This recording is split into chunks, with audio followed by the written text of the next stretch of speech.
নমস্কার, আমি ডক্টর চিন্ময়ানন্দ। আজকের ভিডিওটা আমি বানাচ্ছি আমারই এক দর্শক এবং পেশেন্ট তার রিকোয়েস্টের সাবজেক্ট নিয়ে। সেটা হচ্ছে স্ট্রোক বা সেরিব্রোভাস্কুলার অ্যাক্সিডেন্ট, বা যাকে আমরা সিভিএ বলি শর্টে। তো স্ট্রোক কি? স্ট্রোক হচ্ছে আমাদের ব্রেনের একটা রোগ। তো এই স্ট্রোক ক প্রকার? স্ট্রোক সাধারণত দু প্রকার।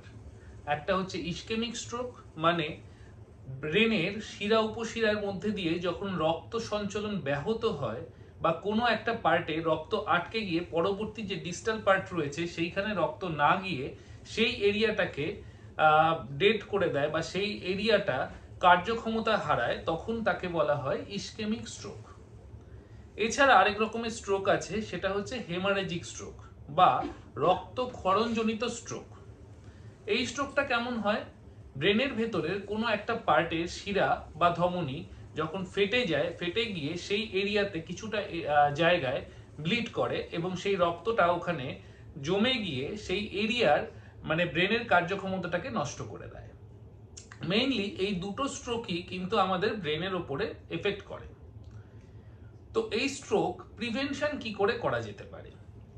স্ট্রোক, আমি যেহেতু দু রকম স্ট্রোকের কথা বললাম, একটা হচ্ছে শিরা ফেটে যাওয়া এবং আরেকটা হচ্ছে গিয়ে আপনার শিরা শুকিয়ে যাওয়া। তো দুটোই কিন্তু খুবই মারাত্মক। এবার এর প্রিভেনশন করতে গেলে আমাদের মেইন যে জিনিসগুলোকে ঠিক রাখতে হবে, সেটার মধ্যে প্রথম হচ্ছে ব্লাড প্রেশার কন্ট্রোল। যদি কোনো হাইপারটেনসিভ রোগী হয় বা প্রেশার হাই থাকে কোনো পেশেন্টের, তাহলে তাকে রেগুলারলি ব্লাড প্রেশারটা কন্ট্রোলে রাখা এবং রেগুলারলি ডাক্তার দেখিয়ে ওষুধটা খাওয়া। দ্বিতীয়ত হচ্ছে ডায়াবেটিস মেলাইটাস বা সুগার। যদি কোনো পেশেন্টের সুগার থাকে তাহলে সুগার কন্ট্রোল করলেও কিন্তু কিছুটা স্ট্রোকের টেন্ডেন্সি কমে। থার্ড একটা পয়েন্ট হচ্ছে ডিসলিপিডেমিয়া বা কোলেস্টেরল কন্ট্রোল।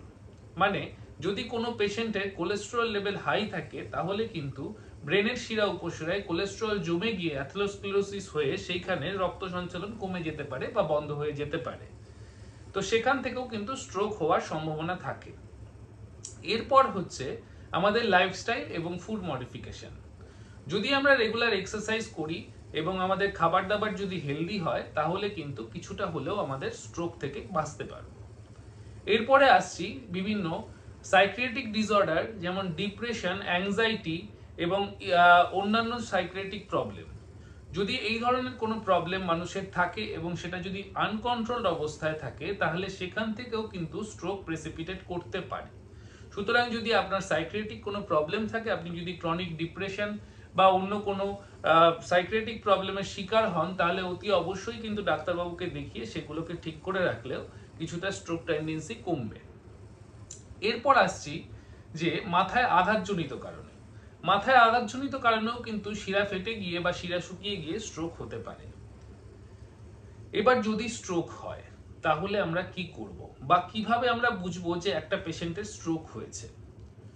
স্ট্রোক অনেক সময় অ্যাসিম্পটোমেটিক্যালি হয়। হঠাৎ করে চোখের ডবল ভিশনও কিন্তু স্ট্রোকের লক্ষণ। এক, দুই হচ্ছে চোখে হঠাৎ করে না দেখতে পাওয়া, সেটাও স্ট্রোকের লক্ষণ। তিন, যেটা নর্মালি দেখা যায়, হঠাৎ করে কথা জড়িয়ে যাওয়া বা শরীরের একদিক বা দুদিক হঠাৎ পড়ে যাওয়া, বা কোনো হাত বা কোনো একটা পার্টিকুলার পা হঠাৎ করে কার্যক্ষমতা হারানো। এছাড়াও প্রচন্ড মাথা ঘোরা বা প্রচন্ড মাথা ব্যথা নিয়েও কিন্তু অনেক সময় স্ট্রোক পেশেন্টরা প্রেজেন্ট করে। আচ্ছা, এইবারে আমি আসছি যে স্ট্রোক হয়ে গেলে বা এই ধরনের কোনো সিমটম যদি কারোর মধ্যে দেখা যায়, তাহলে সঙ্গে সঙ্গে কি করা উচিত। যদি কোনো পেশেন্টকে দেখে মনে হয় এই সিমটমগুলো এসছে বা তার স্ট্রোক হওয়ার মতন কোনো সম্ভাবনা রয়েছে, তাহলে খুব তাড়াতাড়ি কিন্তু তাকে ডাক্তারের কাছে নিয়ে যাওয়া উচিত এবং সিটি স্ক্যান আছে এরকম কোনো নার্সিংহোম বা হসপিটালের সঙ্গে যোগাযোগ করা উচিত। কারণ যদি ইসকেমিক স্ট্রোক হয়, তাহলে মানে শিরা শুকিয়ে যাওয়া যদি স্ট্রোক হয়, তাহলে কিন্তু আমাদের 4 ঘন্টার মধ্যে যদি পেশেন্টকে পাওয়া যায় এবং তাকে সিটি স্ক্যানে কনফার্ম করা যায় ইসকেমিক স্ট্রোক, তাহলে কিন্তু থ্রম্বোলিসিসের মাধ্যমে স্ট্রোক রিভার্স করানো যেতে পারে। আর হেমারেজিক স্ট্রোকের ক্ষেত্রেও কিন্তু যদি দেখা যায় যে স্ট্রোকটা অনেকটা বেড়ে গেছে বা আমাদের স্কালের খুব কাছাকাছি রয়েছে, তাহলে কিন্তু আমাদের ক্রেনিওটমি বা সার্জারির মাধ্যমেও কিন্তু সেই স্ট্রোক ঠিক করা সম্ভব হয়ে ওঠে। স্ট্রোক যদি হয় তাহলে কিন্তু ভয় পাওয়ার কোনো রকম কোনো কারণ নেই। কারণ অনেক ক্ষেত্রেই দেখা যায় যে ছোটখাটো যে সমস্ত স্ট্রোক হয় সেই স্ট্রোকগুলো কিন্তু ওষুধের দ্বারা এবং ফিজিওথেরাপির মাধ্যমে ঠিক হয়ে যায়। এবার স্ট্রোক হওয়ার পরে কি করব? স্ট্রোক হওয়ার পরে অবশ্যই হসপিটালে গেলাম, হসপিটাল থেকে দেখিয়ে এলাম, হসপিটাল থেকে ডিসচার্জ করলো, বা হসপিটাল অ্যাডমিশন অনেকের প্রয়োজন হয় না, ডাক্তারবাবু দেখে হয়তো ওষুধ লিখে দিল। এইবার আমাদের কর্তব্য কি? বাড়িতে বসে প্রথমত স্ট্রোক কিন্তু শুধুমাত্র ওষুধের দ্বারা সারে না, বা আপনার যে সমস্ত অ্যাবিলিটি নষ্ট হয়ে গেছে পুরোটা কিন্তু ওষুধের দ্বারা আসে না। এমনকি স্ট্রোকের কিন্তু খুব বেশি যে মেডিসিন রয়েছে সেরকমও নয়। স্ট্রোকে কিন্তু আমরা সাধারণত ওই প্রেসার কন্ট্রোল, কোলেস্ট্রল কন্ট্রোল এবং সুগার যদি থাকে তাহলে সুগার কন্ট্রোল, এইগুলোই মেইনলি করে থাকি। এছাড়া স্ট্রোকের ক্ষেত্রে যেটা মেইন দরকার সেটা হচ্ছে গিয়ে আপনার ফিজিক্যাল এক্সারসাইজ বা ফিজিওথেরাপি।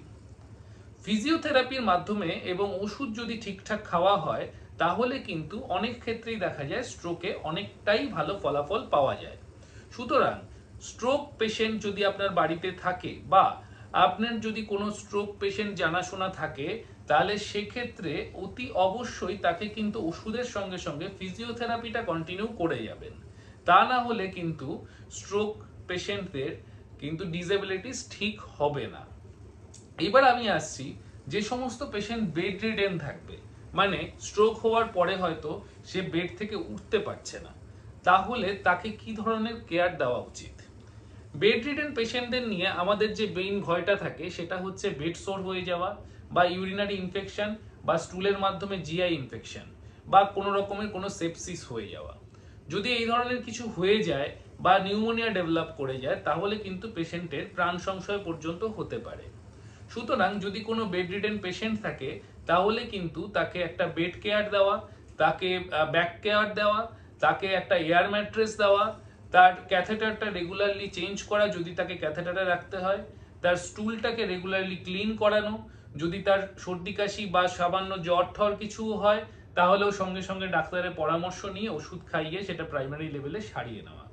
আর বেড সোর যদি দেখা যায় কোনো রকম কোনো ফুসকুড়ি বা স্কিন লাল হয়ে গিয়ে সেখানে ঘা মতন হয়ে যেতে শুরু করে তাহলে কিন্তু খুব তাড়াতাড়ি ডাক্তারের বাবু পরামর্শ নিয়ে ওই জায়গার চিকিৎসা করে নেওয়াটা উচিত। কারণ বেড সোর কিন্তু অ্যাডভান্স স্টেজে চলে গেলে তখন আর সারানো যায় না, সেটা কিন্তু অনেকটাই স্কিন লেয়ার ভেদ করে বোন লেয়ার অবধি বা বোন অবধি চলে যায়। তো হাড্ডি অবধি একবার যদি পৌঁছে যায় সেটা কিন্তু একদমই কিওর করা যায় না। তো এই ছিল আজকের ভিডিওর টপিক। যদি আপনারা মনে করেন যে স্ট্রোক রিলেটেড আরো কিছু জানতে চান তাহলে আমাকে প্রশ্ন করতে পারেন বা আমাকে কমেন্ট সেকশনে জানাতে পারেন। ধন্যবাদ আমার ভিডিওটা দেখার জন্য। সবাই স্ট্রোক পেশেন্টদের সঙ্গে শেয়ার করবেন এবং আপনার পরিচিত লোকদেরকে স্ট্রোক সম্পর্কে অ্যাওয়ার করার জন্য শেয়ার করবেন। নমস্কার।